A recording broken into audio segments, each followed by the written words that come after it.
So we're going to be starting rational functions. So rational functions basically bleeds in from polynomial functions. So a lot of the things that we're going to talk about with rationals, we've already done with our polynomial unit. Okay. So rational functions. Rational functions is any function with the general equation of f of x equals g of x over h of x. And g and h are polynomial functions. Okay. So we just finished with polynomials. So a polynomial is just a polynomial. A rational function is a polynomial over a polynomial. Okay? So verbally, f of x is a rational function of x. Features, major things we're going to be talking about. A rational function has discontinuities. It's things that make the graph discontinuous, and specifically asymptotes and or holes. So rational functions will have asymptotes or holes in them. Okay? So you've dealt with asymptotes before, correct? I don't think you've seen holes yet. It's also what we call a removable discontinuity. Okay? All right, so parent function for all rationals is our reciprocal function, 1 over x. The shape is made by the behavior because of the asymptotes. So in a rational function, this function has a vertical asymptote here and a horizontal asymptote here, like this. That is the parent function for all rational functions. Okay, so when we deal with rational functions, they have these asymptotes. And the function always follows its asymptote. You with me so far? Yes? Okay, so this is an example of a rational function right here. X squared plus x minus 20 over x squared minus 3x minus 18. Okay, that is a rational function, because it is a polynomial divided by a polynomial. Okay, which was our definition. All right. So let's get into some specifics. X-intercepts. We've talked about x-intercepts before. It's on page 2 of your notebook, right? X-intercepts, where the function crosses the x-axis. A function can have none, one, or multiple x-intercepts. To find the x-intercept of a rational function, we set specifically the numerator equal to 0. Okay? So when we talked about x-intercepts before, we talked about to find x-intercepts, you set the equation equal to 0, right? And you solve for x. Well, in a rational function, when you set this equal to 0, this is a fraction, right? What makes a fraction 0? When the numerator is 0. Because a fraction, when you have 0 divided by anything, it's 0, right? But if you have 0 in the denominator, we're not allowed to do that, right? Okay, so when we talk about rational functions, the zeros or the x-intercepts come from the numerator. Okay? Y-intercepts is where the function crosses the y-axis. A function can have no more than one. If you have more than one y-intercept, it is not a function. It does not pass the vertical line test. To find y-intercepts, we plug in 0 for x. And we've talked about that before, right? Okay, so it's all coming back. We're starting to pile on stuff. So for instance, in this one, if I plugged in 0 for x, I'd get 3 times 0 over 0 plus 5, and 0 divided by 5 is 0. So my y-intercept is at 0, 0. Okay, real easy. We haven't done anything crazy yet, have we? No. All right, vertical asymptotes. This is where it gets crazy. Okay, what is a vertical asymptote? A vertical asymptote is an invisible line that a graph will never cross. We do not cross vertical asymptotes. Okay, now the function is undefined at a vertical asymptote. So VA stands for vertical asymptote. So that's how you'll see me abbreviate that, okay? Because I'm not writing vertical asymptote every time. So VA. You can find the vertical asymptotes by setting the denominator equal to 0 and solving for x.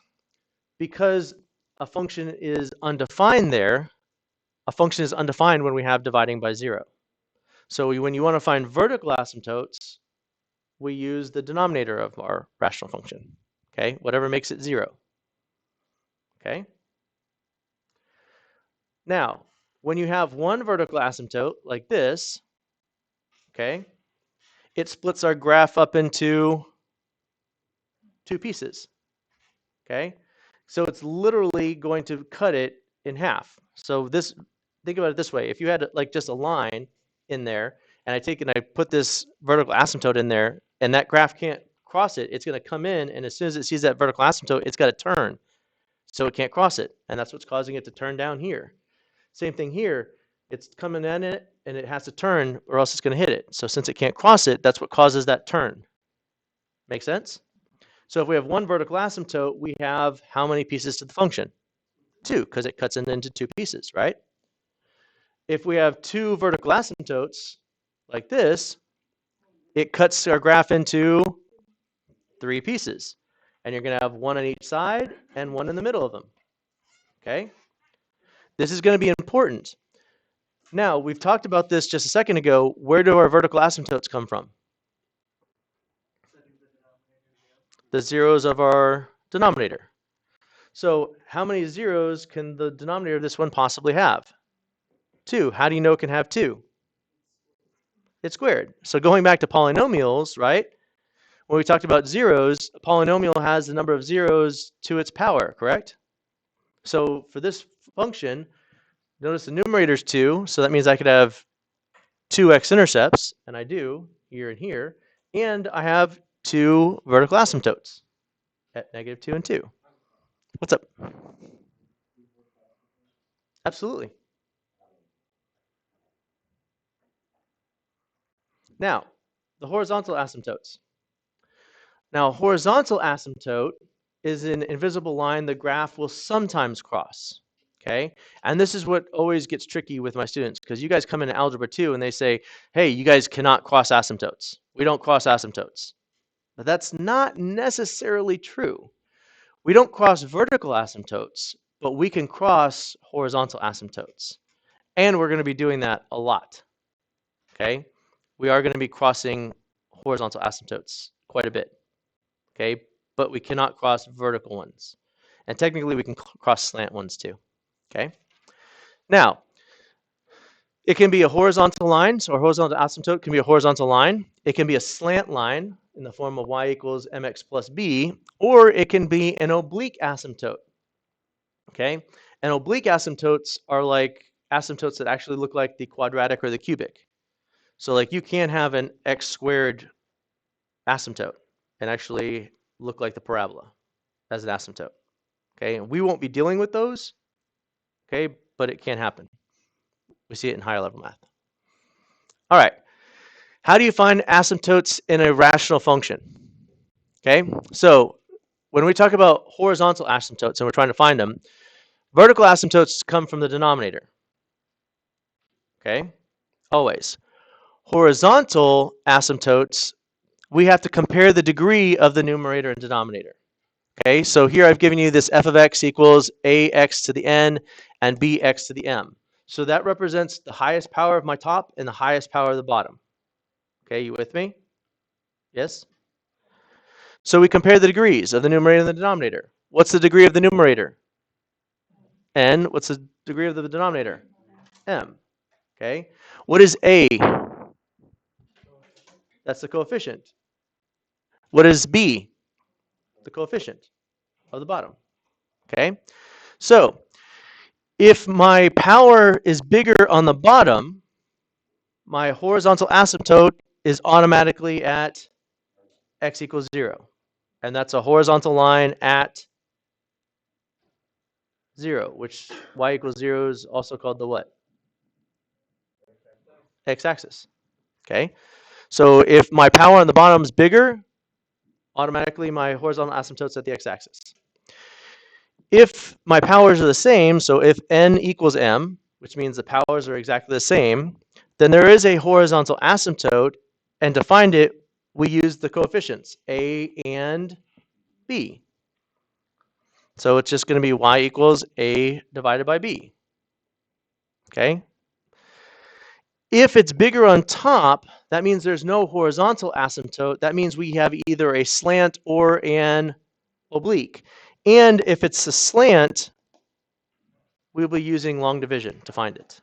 Okay, and so that's why we just did long division. All right? Any questions so far? Yes, no? Good? All right. So this is what I asked you yesterday. I said, hey, this would be a good one to print out. Okay? where it has all of our rules. Okay? So, when we talk about vertical asymptotes, we set the denominator equal to 0, and then we solve for x. When we find x-intercepts, we set the numerator equal to 0, and we solve for x. To find y-intercepts, we plug in 0 for x. For instance, finding f of 0, that's my y-intercept. And then it here has all of my horizontal rules that we just went over. Okay? And if a slant asymptote, if the top is bigger by exactly 1, that's when we have a slant. And we use long division to find it. Okay? We're good so far?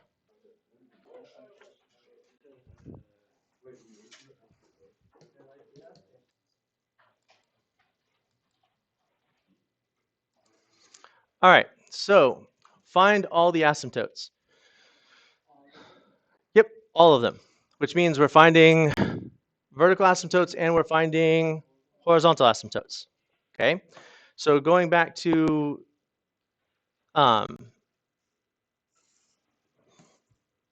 the chart that I just gave you guys, okay, we need to find first the vertical. Where do vertical asymptotes come from? From the denominator. So we got to set the denominator equal to 0. So when we find zeros, we factor. Okay, so here's the bottom, factor it out, right? So the factors are x plus 1 and x minus 2, which means where are my vertical asymptotes at? Negative 1 and 2. Okay. Here. Next, we're going to find the horizontal asymptote. Okay, how do we find horizontal asymptotes? We compare the degrees of the top and the bottom. What's the degree of the top? 1. What's the degree of the bottom? 2. So it's bigger on bottom, which means where's my horizontal asymptote? Yep, y equals 0. That's it. So you have to know those rules in order to do this, okay? Pretty simple though, right? So we're going to keep going. So next, find all the asymptotes of this function.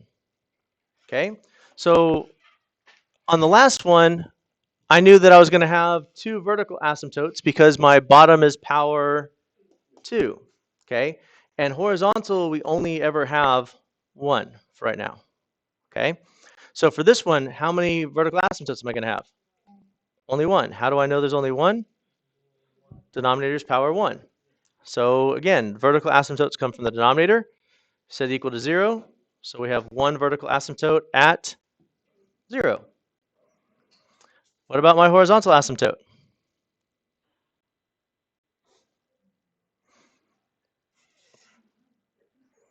The powers are 1 and 1. Their powers are equal, which means if the top power is 1 and the bottom power is 1 and the powers are equal, how do we find the asymptote? By the coefficients. And the coefficient on top is 2. The coefficient on the bottom is 1. So my asymptote horizontal is at y equals 2.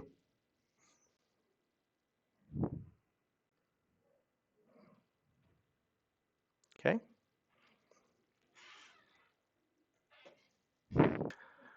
All right.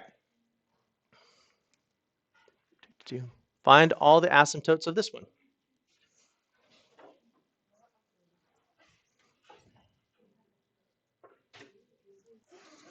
Okay, so we're finding all these asymptotes. How many vertical asymptotes am I going to have? 1. I can tell that I'm only going to have 1 because the degree of my bottom is first power. So again, to find those vertical asymptotes, you set the denominator equals 0. So x minus 1 equals 0, which means my vertical asymptote is at x equals 1. Okay. Now, my horizontal asymptote. I look at the powers. And the degree 2 on top, degree 1 on bottom, which means the top is bigger than the bottom, which means what? We have no horizontal. That means we have either a slant or an oblique, right? So look, the degree on top is 1 bigger, so which means that we have what? What kind? A slant asymptote. So how do we find a slant asymptote? says it right there on your chart on the right side. We use long division. So we literally take the rational function, we set up our long division. So x minus 1 on the outside, x squared minus x minus 2 on the inside, and we do long division. Okay, which is why we just finished with long division in the last unit. And we get, yep, x with a remainder of negative 2. But here's the thing, when we find the slant, we throw out the remainder. Okay, so when we do the long division, whatever the remainder is, we don't worry about it. We just use whatever's on top. So our slant asymptote is y equals x. That's my slant asymptote. Okay, real easy. So now we're just putting together different pieces.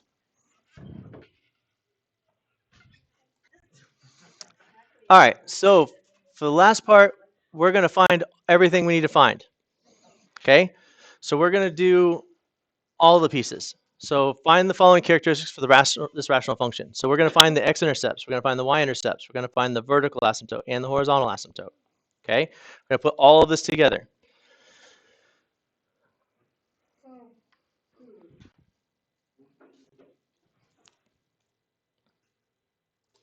Okay, so the first thing we're going to do is we're going to factor it, our rational function. So we're going to factor the top, factor the bottom. So factor the top is real easy. We got a trinomial here. So it's going to be x and x. The factors of 6 are going to be, 2 and 3, and they're both positive. The bottom is a difference of squares, so it factors into its conjugates, which is x minus 3, x plus 3. Okay. So find our x-intercepts. Where do x-intercepts come from? The numerator. So to find the x-intercepts, we set x plus 2 and x plus 3 equal to 0. Okay, which means I have x-intercepts at negative 2 and negative 3. So what are my x-intercepts? Negative 2, 0, and negative 3, 0. Okay. Y-intercepts. How do you find y-intercepts? Yep, plug in 0 for x. So we're going to find f of 0. Okay. Now the easiest place to find this is when it's in standard form, because when you plug in 0 for anything with x's, it becomes 0, which will leave me with just 6 over negative 9, which is, negative 2/3. So my y-intercept is at 0, negative 2/3. Okay. Where are my horizontal asymptotes? Well, where do the horizontal asymptotes come from? We set the horizontal comes from the degrees. What are my degrees? What's top? 2. What's the bottom? 2. So that's when we use y equals a over b, when they're the same, right? What is a? What's b? So where's my horizontal asymptote? Y equals 1. There we go. And then for our vertical asymptotes, what do? Vertical asymptotes come from the denominator. What makes the denominator 0? So we take x minus 3 and x plus 3 and set it equal to 0, which means my my vertical asymptotes are at positive 3 and negative 3. So x equals 3 and x equals negative 3. Now notice the way I've written my answers. Okay, so my x-intercepts and my y-intercepts are written as coordinates because they're points, right? Points on my graph. And my vertical asymptotes and my horizontal asymptotes are written as x and y equals because those are lines. X equals our vertical lines and Y equals our horizontal lines. Okay, so make sure when you're writing these that you're writing them in the correct way, or else we end up having, you're going to lose credit.